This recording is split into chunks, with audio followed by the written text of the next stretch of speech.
What's up everyone, it's Abby and today I'm on my own because I am telling a story time that only I experienced because it is my horrifying, traumatising experience of sleep paralysis.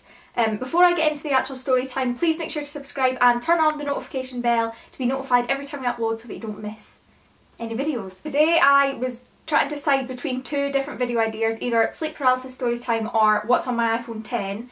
So I did a poll on both my Instagram story and on Twitter on both sleep paralysis storytime one. So if you ever want to get involved and help decide what videos we upload, follow us both on Twitter and Instagram and you'll get to vote on the polls because we do polls quite a lot. Before I start, I'm actually telling my story, I'm going to give you a brief explanation of what sleep paralysis is because I don't think many people actually know what it is, and I don't want you to just be like, what is she actually talking about?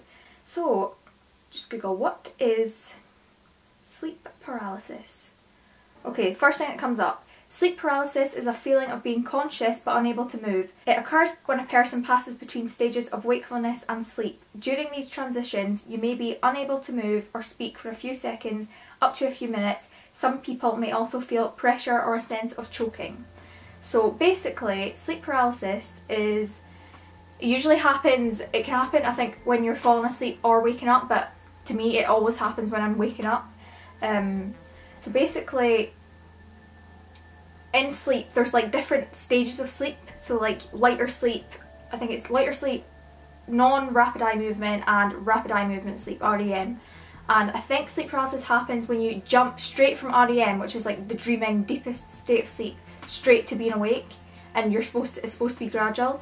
So when you're in rapid eye movement sleep, which is dreaming, deep sleep, your body gets paralysed. So like this happens to everyone. Every person that sleeps is paralysed at night, and this happens so that you don't act out your dreams.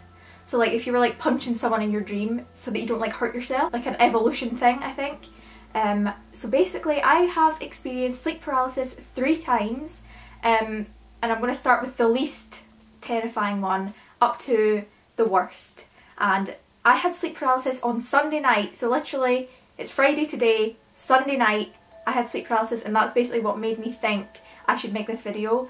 And I asked a few people and they were like, yes, I want to hear the story. So I'll start with the most simple type of sleep paralysis I had. So sleep paralysis, you can either just wake, like it's basically your brain wakes up but your body's still asleep for a minute, or a few seconds, a few minutes like it said. Some people are just like lying in their bed, they can only move their eyes and they're paralysed, and that's all. Like that's still scary, but some people, such as me, has had hallucinations. So it literally is like there's something in your room or things like that. We'll get into it when we get onto the story. But the first time I had sleep paralysis, I had a nap in the middle of the day, which I think is quite unusual for sleep paralysis. I think it usually happens like middle of the night. But I was just having a wee nap and I woke up facing my wall and like I literally couldn't move. I was proper like paralysed. So I was just like looking about like, oh my god, oh my god, oh my god, I cannot move, like what do I do? And then after a few seconds I just like started to be able to move my fingers, and then that was it. Awake, so that's like, obviously that's scary, like you're paralysed, you cannot move your head, you cannot sit up, you cannot move your arms, but usually that kind of sleep paralysis goes away quite quick. Now we'll talk about Sunday's story. So on Sunday night I wasn't feeling very well. I had a really bad headache, my room was absolutely roasting because it had been snowing at the weekend, so our heating was up really high, but then the weather suddenly like warmed up again. So like my room was too hot for the heat outside, so I was sweating. So I have a fan in my room, it's been in here since summer. So I put the fan on to try and help me fall asleep because I wasn't feeling well. So I fell asleep very quickly, which is something that can cause sleep paralysis. I fell asleep on my back, which I never do, so that I think every time I've had sleep paralysis I fell asleep on my back. I've seen like a lot of forums on the internet of people talking about they always fall asleep on their back and then have sleep paralysis.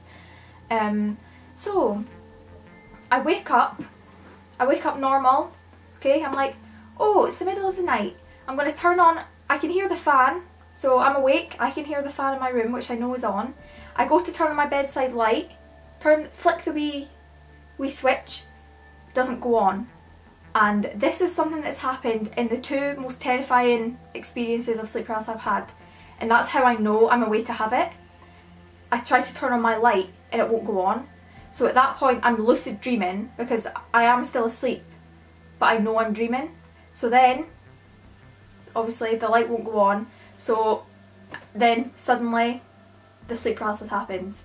So I'm lying in my bed. My brain is half awake because I can hear the fan. I know I'm in my bed. Like, I'm aware of where I am. Cannot move. I'm just like looking into the darkness of my room. So like when I went to turn on the light, that never really happened. I was dreaming at that point. But then I suddenly flicked awake. Like, my brain woke up, but my body didn't. So I'm lying in my bed, half awake, half asleep, body's asleep, cannot move, and all of a sudden I feel like I hallucinate that my bed is folding. So like, you know how you can get those like electric beds that can like recline? My bed's doing that. My bed is not one of them, and it just keeps going and going and going, and I'm in the middle, and it literally like squeezes so tight that I'm like suffocating, and eventually I actually wake up, and I wake up like, ah! Like, every time I have sleep paralysis I wake up with making a noise, which is like so creepy. And it's because sleep paralysis usually makes you feel like you can't breathe. And when I woke up, my actual neck hurt. So how creepy is that? Like, why did it hurt? Nothing actually happened to me. And my actual throat hurt, so I think I was trying to scream, but I couldn't open my mouth. So I was like, I want to know what I look like while having sleep paralysis. Like, some people have uploaded videos to YouTube. They've like set up a camera and filmed themselves sleeping. So that was my second experience, most recent experience with sleep paralysis. And terrifying. Like, so when I woke up it was 3 AM, which is creepy enough, and I was like traumatized. Like, I was too scared to move. I was like, I feel like there's something in my room. Like, something has just happened to me in this room. Like, could not get to sleep. And the rest of that day, like, I just felt shaky. Like, it is honestly so scary. Now I'm going to get on to the last experience I've had with sleep paralysis, and this one is literally like horrendous. Like, it is so scary. I don't even want to talk, like, I don't even want to tell this story again, but honestly. Okay, here we go. So this time with sleep paralysis, same thing happened. This was like 2016, I think, like literally probably exactly 2 years ago this happened. So I fell asleep on my back. I fell asleep way too fast. Like, I must have been, like, I think I was really tired, so I like fell asleep instantly. Obviously went straight too far into REM sleep.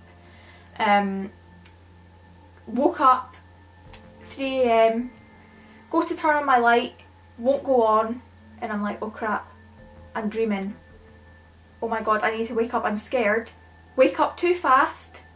Sleep paralysis happens. So this one, oh my god, I'm actually scared to say it, like, because like I'm looking at my bed right now, and the thing that was in my room, right, oh! It's so like, it's so scary because it feels real, because you're conscious but you're hallucinating and your body is paralysed, so you can't do anything about it.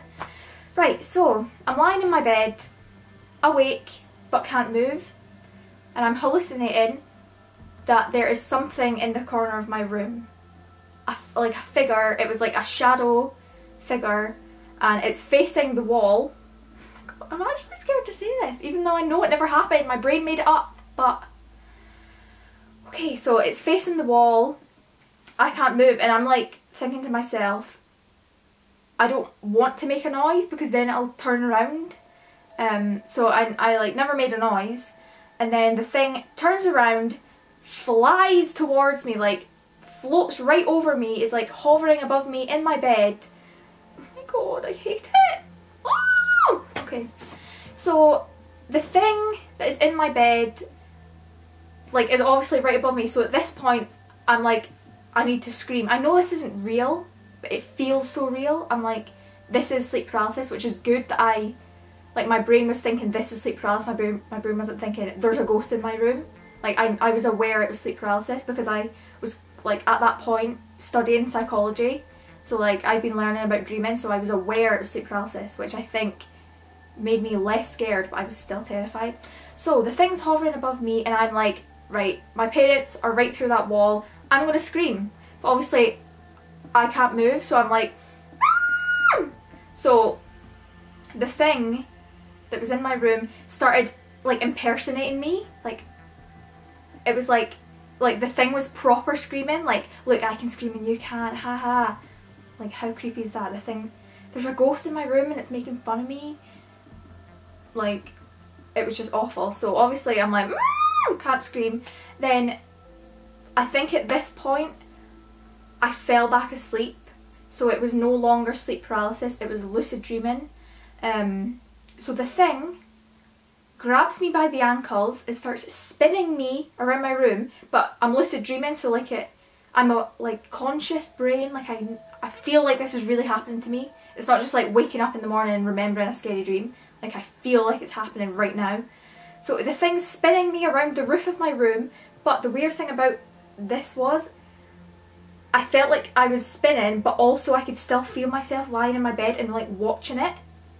And like me spinning, I felt like I was watching myself lying in my bed too. Like I don't know what happened, like I don't know. Absolutely terrifying. So eventually I'm just like, right, I need to be calm so that I can wake up properly and this will be over. So I eventually wake up and again I go like ah! Like in the middle of the night, like just wake up making a wee squeak scream. Yeah, and I was traumatised. I didn't go back to sleep that night. I had school the next day and I just went to school, and I remember telling people at school this story, so if you remember this story, comment down below. Yeah, so comment down below if you've ever had any experiences with sleep paralysis, and you'll probably relate to this, know how scary it is. Like you just feel like when you wake up you're like oh my god, like imagine a nightmare but like 100 times worse. Our Twitters, Instagrams and Snapchats are in the description. Again, please make sure to subscribe if you enjoy our videos and turn on the notification bell to be notified every time we upload so that you don't miss a video. Really hope you enjoyed this, and also like this video if you want to see me do the iPhone, what's on my iPhone 10. So yeah, really hope you enjoyed this video. You're probably scared right now, freaked out. I'm freaked out. I've just realised what my top says. I'm actually freaked out. It says dreamer. Oh my god. Why did I decide to put on a top that says dreamer? Okay. So really hope you enjoyed this video and we'll see you next Friday. Peace to the stars. Bye.